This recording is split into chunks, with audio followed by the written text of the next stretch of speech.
pesantren Al-Mukhlis memperhatikan tahapan usia santri-santri yang baru beranjak remaja.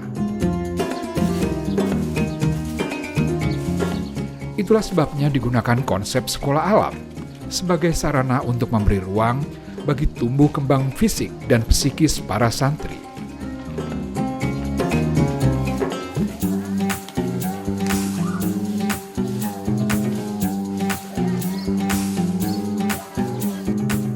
Seperti dalam aktivitas berkebun ini, santri-santri belajar menjalani kehidupan sebagai petani, merawat tanaman stroberi.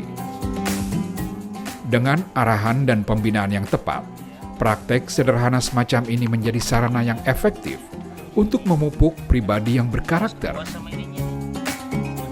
Mereka yang mendapat giliran kerja dididik memiliki ketekunan, kesabaran, dan tanggung jawab. Pendekatan berbasis alam yang demikian dijalankan dalam rupa-rupa kegiatan. Para santri diarahkan mengikuti pelajaran tambahan sesuai minat dan keinginan masing-masing.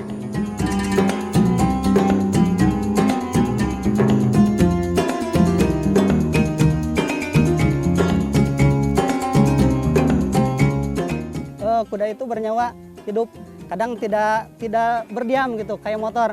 Kalau motor dikendalikan sama kita, tapi kalau kuda itu harus sehati, hatinya ditenangin, dirileksin. Ketika kita itu rileks, hatinya tenang, nanti kuda yang ditunggangi juga bakal tenang, bakal satu hati, bakal bersahabat gitu. Ketika hati kita ragu-ragu, nanti ke kudanya juga bakal ragu-ragu. Dari aktivitas semacam inilah penanaman karakter dan nilai-nilai moral diberikan. Mulai dari keberanian, ketenangan, sampai kepekaan dan kasih sayang kepada sesama makhluk Allah. Ya, sebelum dicoba, ya, untuk pengendalian kuda, ya, ini ada di tangan kita. Jadi jangan terlalu belakang ya. Ini seperti memegang setang.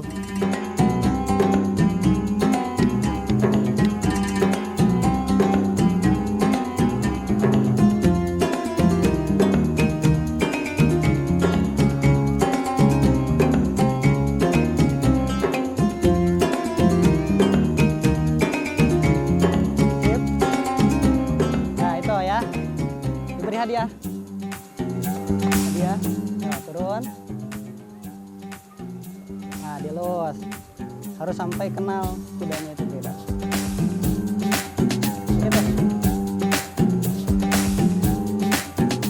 Membangun pribadi santri yang berkarakter dan tangguh jadi satu kebutuhan di zaman yang penuh tantangan.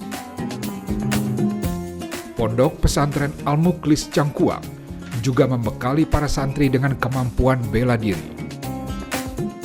Seperti santriwati-santriwati yang tekun berlatih pencaksilat ini.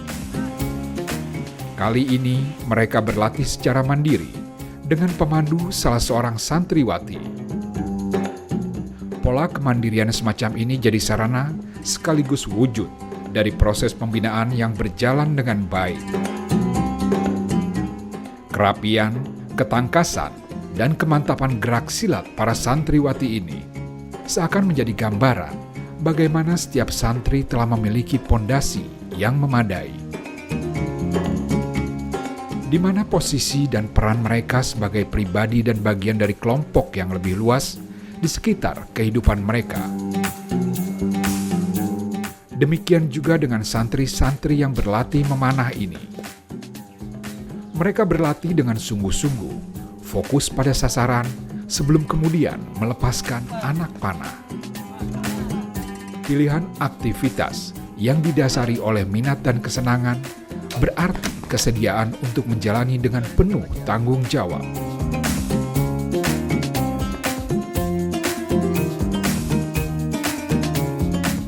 Kita baru mengikuti perlombaan, 3 perlombaan. Salah satunya pertama di Banjaran, kedua Pangalengan, ketiga Cianjur. Lebih dari itu, semua aktivitas tambahan ini juga memiliki rujukan dengan nilai-nilai religi ajaran Islam. Seperti juga santri yang memilih kegiatan panahan ini, dari mula mereka telah memahami bahwa memanah adalah salah satu tuntunan Nabi.